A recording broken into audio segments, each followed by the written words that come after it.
Hi everyone, this is Alex from channel Duello, and finally the season is almost over, and we received the new balance patch. Well, we are going to receive actually, and maybe by this time you're watching this, the game is already patched, and the changes in the game are not really that big deal, but they're not minor either. So we will see some changes in the meta, and hopefully we'll see some more variety in deck selections. I'm not gonna go over the balance patch card by card, but I'm gonna talk about the changes in general and how they will affect the meta. I already shot a video going over the cards individually in my Turkish channel, so if you're a Turkish listener, go check that out. Well, if you aren't, well, as I said, I mean, the changes are on the website, you can read them. But I'm gonna talk about the overall meta and faction and the possibilities of new decks. Okay, so, well, the highlight of this balance patch is Northern Realms and Siege Engines. I already talked about the need for buff for Siege Engines, because Siege was kinda weak compared to other scenarios, mostly due to their bronze cards. Well, now the resupply keyword has been changed, and based on that, most of the resupply cards received cooldown, and some of the cooldown cards received resupply keyword. Let's talk about those. And resupply keyword was being used on only 6 cards, and other than Kaldar, the other remaining cards were mostly Siege Engine related. I mean, well, Reinforced Ballista is such a good card, you can also use it in other archetypes, but mostly I mean those are Siege Engine cards. And what they did is they used the resupply ability of Reinforced Ballista, which is reducing the cooldown by 1, and they made it based on playing warfare cards. So if you play a warfare card, and if the card has resupply, it means that its cooldown will go down by 1. It's going to be reduced by 1. So all the resupply cards now have cooldown. And according to that, some of the cards like Odrin and Trollolo has been changed. They don't have resupply anymore. And Kaldar, there's a slight the changes on that card as well. And Siege Master also lost his resupply, but they are now different. Okay, so let's take a look at the cooldown cards, and especially War Chariot, Voltes Pride, and Caraballista now have resupply. It means that if you play a warfare card, their cooldown will decrease by 1 with each warfare card you play. That's a good thing. And also Battering Ram, although Battering Ram lost its zeal, this is good news for Siege decks. And also let's write down Siege keyword and take a look at the options we have.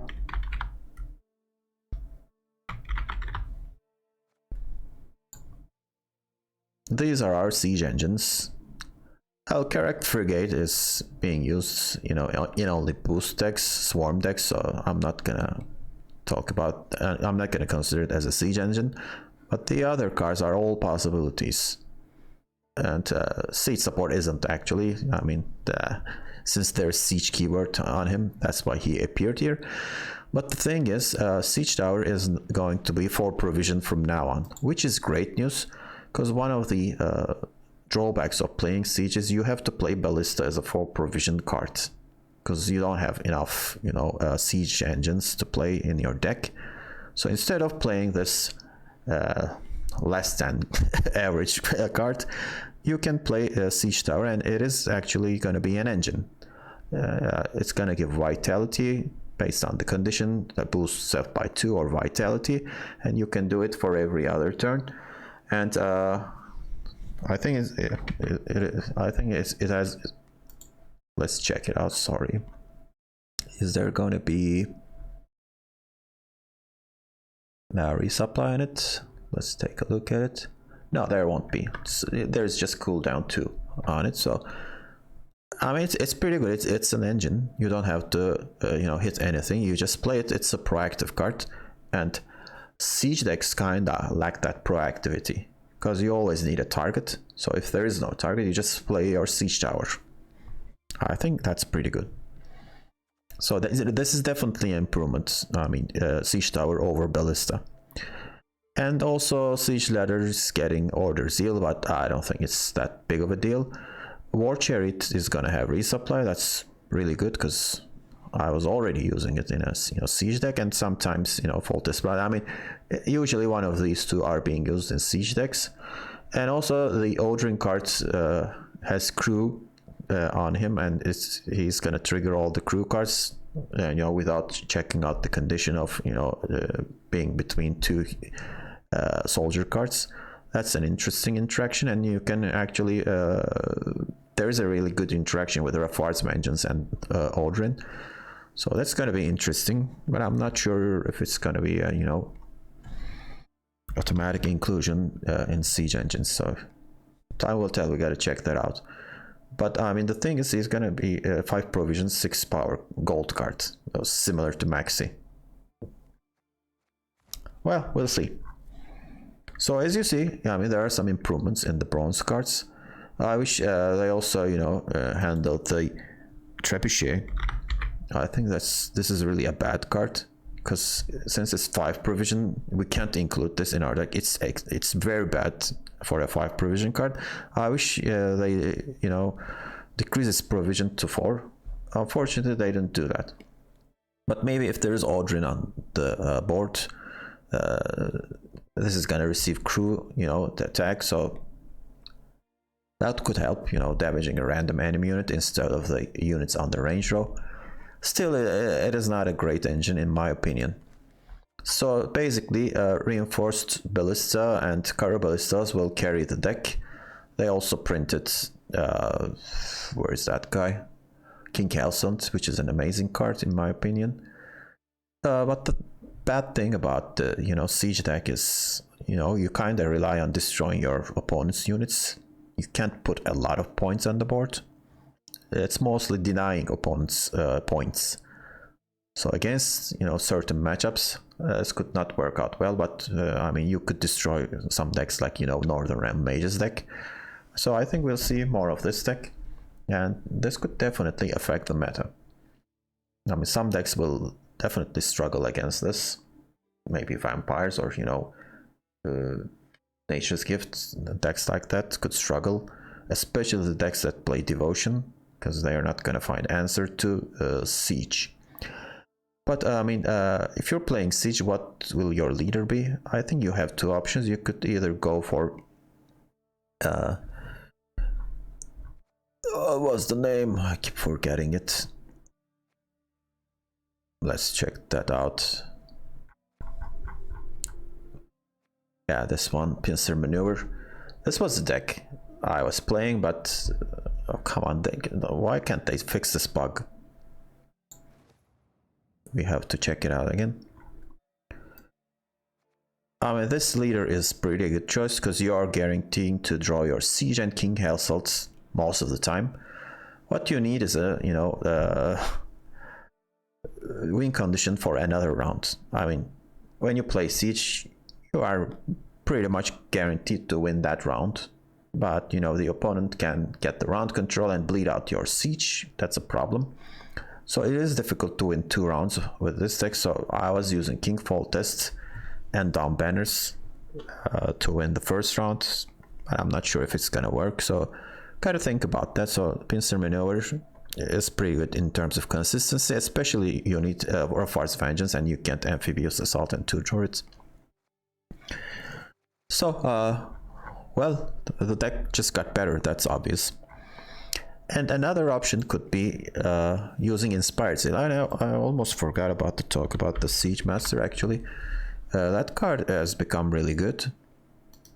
Now it's a thinning card, and right now it's completely different. Maybe you received the the balance patch, and you're seeing the new version of it, but I can't while I'm shooting this video.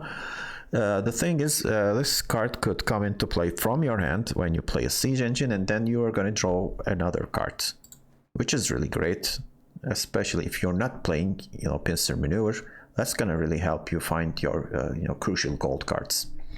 I think that's a very, very, very good change, and Northern Realms kind of needed that, because down banners are really, bad thinning card. Other than boost decks, it isn't viable to use that card. And you have Hubert as a thinning card, but it's not just 2 bronze cards like Syndicate as both sewer raiders and casino bouncers, and their requirement is really, really low. So compared to that, Northern Realms has pretty much nothing. And Scoiateal is also, having the same problem. So I wish they came up with a thinning card similar to this. Okay, so Northern Realms and Siege Engines got better, that's obvious. Scoiateal received several buffs, and the cards that I fell in love with when I, started this game were, the Great Oak and Etriel Murlega duo, and the Call of Harmony deck with Harmony and so on. Unfortunately, Harmony is garbage right now. It has been really power crept, but at least Great Oak, received a provision buff and a power buff, so 2 points to him. And also, Etriel Murlega duo received an amazing buff, but I'm not sure where this duo will fit.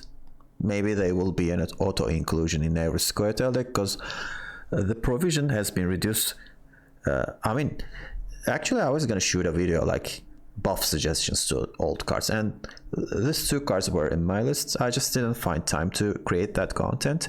What I was suggesting was decreasing their provision to 7. Well, CD Projekt Red even took that further, and they're buffing them to 6 provision. For only 12 provisions, you're getting a huge value with this duo card. So whenever you play one of them, the opponent has to be alert and try to kill it before the rest of the combo shows up. And I think that was a really healthy interactions. I wish there are more cards like that. Unfortunately, instead they prefer to print 1 card, huge power slime cards like Fukusia or other insane, point slime cards. And I already talked about that in my previous video. So anyway, so good for Scoiateal, and also Francesca and the Flying Redanian of Scoiateal card received minor buffs. So I think Nature's Gift still will be the primary choice for Scoiateal. Now you can add that too, and maybe you can use Saskia, because Etriel has the beast tag attached to him. We'll see. So good for Scoiateal, but I don't think it's good enough, because compared to Skellige, for example, you have many options, but Scoiateal has none. You are pretty much stuck with Nature's Gift, and the other are not really that great. Well, some people were still using Guerrilla Tactics and Milva, but compared to last month, it was like a 5-star deck, but right now it's a 3-star deck in my opinion. Okay, and the Dwarves, they didn't receive anything this patch. Well, I'm not sure. If this approach is really good for Scoiateal. It's lore friendly, I understand. Dwarves and elves are different, kinds of archetypes. But I wish some cards. Brewer is an amazing card, for example, but you can only play him in a dwarf deck. And there are some elves that can only be played in elves deck. Yeah, I understand this synergy, but I don't know if it's working out great for the faction. Okay, so for monsters there isn't any changes, not even a small nerf or buff. So what they said was, they're gonna focus on a single archetype, and try to work on that. I guess last month they worked on Northern Realms, and the result is pretty good in my opinion. But still, you kind of want to, see the changes on the overall meta, not just specific archetype. Because Monster also needed some love, but they didn't receive because they're not a top tier faction or anything like that. So not great. So maybe we'll see some changes in the next balance patch for monsters. And for Skellige received some buffs for self damage. Cards. Okay, let's switch to Skellige.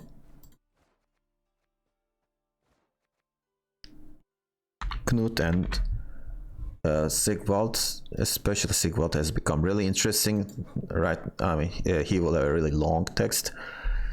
Well, about self damage is you can't sometimes control the self damage, and your Series of Fearless pops out of your deck at really, undesirable times.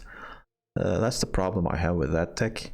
Maybe cards like these, you can control your damage and, prevent series from coming out of your deck accidentally. But when you use like Swalbot Priest and auto self damage engines, it is really difficult to do that. But I don't think people will prefer this archetype over Pirates or Battle Trance. And by the way, Gedinith received a nerf. That was one of the suggestions I made when I shot that video, but other than that, you see everything is pretty much the same. But I mean, nerfing Gedinith is just, quick fix. Still, those Elder Calandries will be annoying as hell. And, the bronze cards without sealing, they are still in the game, and they are still going to be annoying. Including the Messenger of the Sea, obviously. And what else are we going to talk about? So let's go over the faction. Okay, we talked about Skellige, Northern Realms, Scoiateal, and let's talk about Nilfgaard. Well, Nilfgaard did not receive any nerfs. And they didn't need actually, because they received some nerfs a couple of patches ago, nerf to Terra Nova and so on. I was kind of suggesting Lydia, a nerf to Lydia, but they didn't touch her. That's okay though. Lydia is not a toxic card. She's just too much value for Assimilate. Anyhow, what they're trying to do is, offer us an alternative to Assimilate. Although some, chaotic players preferred playing Mill and Clock over Assimilate and Hyperthin. I mean, you know how I feel about it. I'm not gonna talk more about that. My hate for those two archetypes are well known. I'd rather play Assimilate or Hyperthin, but it looks like maybe we can play Masquerade Ball and Spies archetype. Because especially Flipper van Merleham has received an amazing buff. I mean, we're looking at this card, but it doesn't make sense because all of the text will change. He's gonna be 8 provision, 6 power, and what he'll do is keep distributing status to at will unless somebody stops him. I mean, he will start with giving Doomed and then switch to locking and then poisoning. So in a long round, and especially if the opponent can't answer him, this guy could become unstoppable. I mean, he's gonna turn into a Moral after a while, because you're gonna give status. After 2 status, you're gonna poison, and then you can complete the poison in the next turn. Especially with Masquerade Ball, because he's an aristocrat. That's gonna be really good. Also, Emir card received a buff. He's gonna be 10 provisions, well-deserved buff in my opinion. So that's really good. But in order to play Masquerade Ball, Emir, and so on, you gotta give up assimilate values like Terra Nova. You can't play Terra Nova if you're playing a deck like that. And if you want to play Jean Calvet, you gotta include some tactic cards.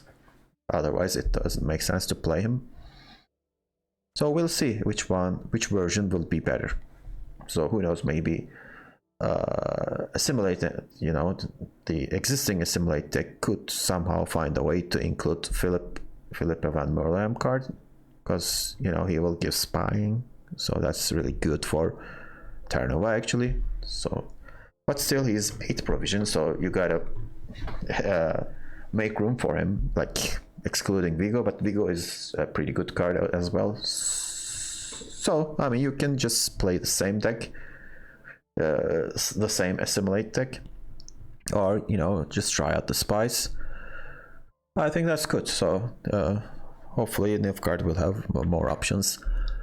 And so that's it for Nilfgaards. For Syndicate, unfortunately CD Projekt Red cannot offer us new alternatives. King of Beggars is receiving a 2 power nerf. He's gonna be 1 power, and also Jackpot is receiving a 1 provision nerf. These are all quick fixes. They should have modified the Jackpot passive leader ability. That's the problem, I guess. So instead they're just doing these are temporary solutions.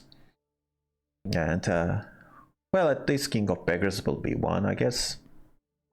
And they're also buffing the off the books ability, adding a charge, but also taking out 1 provision. So 1 charge is worth 2 coins, so 1 provision less. So it is like a 1 point buff. Well, but I think still people will use Jackpot, even though it's gonna be 12 provision. And no other card has been nerfed in Syndicate or buffed, so those were the only modifications. And so that's it, I guess. I talked about every faction, right? So looking at it, yeah. And for neutral, Vigo's Muzzle has kind of become an alternative to Heatwave. For 10 provision, you can steal a 6 power unit from the opponent, but you have to lock it first. I'm not sure if it's gonna be used, but maybe some control heavy decks, I mean decks with minimum unit amount could go for it, but still 10 provision is a lot. I'd still prefer Heatwave, I guess. Well, time will tell what will happen. And no other neutral cards have been modified. That was the only change. And so that was my quick analysis of the balance patch. As I said, I don't want to go over the cards individually. And so in summary, we're going to be pretty much playing the same decks compared to last season.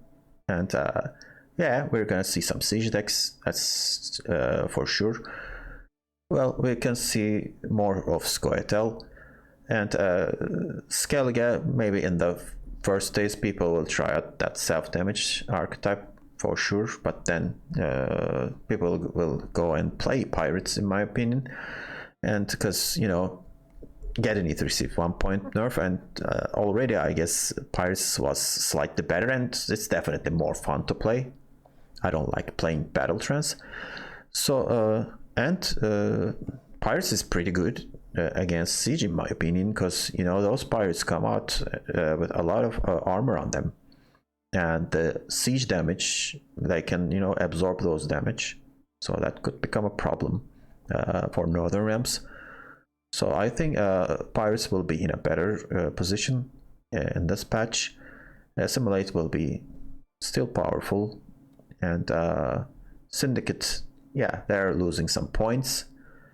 And are they going to be still the top deck? I don't know. Well, I mean, last season, I mean,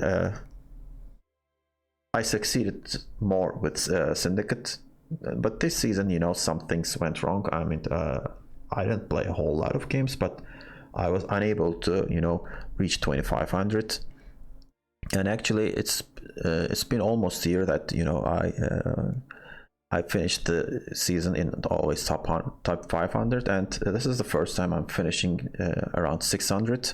So I'm not going to be starting the season in pro rank. So what I'll be doing is I'll be ranking up from rank 3 to pro rank, and I'm not going to play hard this season and the next season. I'm not taking a break on anything. I'll keep shooting Gwent content as usual. What I'm gonna do is I'm not gonna be playing other than the purpose of creating content. because February is really an interesting month. A lot of games are coming out. I mean, some games are already here, like Dying Light 2. That Sifu game looks really promising. And at the end of the month, I'll be playing Elden Ring with my friends, co-op. And I'm also running a Twitch channel.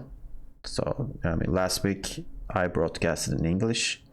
Maybe I'll increase my activity there, and you can catch me up if you're interested in those games. And I'm a gamer, so I'm not a strictly Gwent player. So I've been gaming almost all my life. Since the mid 80s I've been playing computer games. Yeah, there were times that I took a break, family or education kind of prevented me doing that. So I will keep playing, hopefully, till my reflexes give up. But these card games are really good. You just play with your brain. You don't have to be fast or anything like that. So I'm pretty happy about it. And more than that, I'm really happy that I'm sharing my thoughts and opinions and experience with you guys. And thank you for the support that you have been giving to me. Well, obviously this is my second channel, but lately I am seeing more traffic in this channel. I think most people like this type of videos, the critic analysis type of videos. Although English is not my mother language, I really appreciate it, and I'm really glad that you are watching this channel, and the number of viewers are increasing every day. So thank you, and really appreciate it. So hope to see you in February, with I'll shoot some videos, deck guides for the Siege and other new archetypes. But after that, I'll probably be shooting kind of a tutorial videos for existing decks and so on. So hopefully I'll see you on those videos, and have a nice one, and see you around.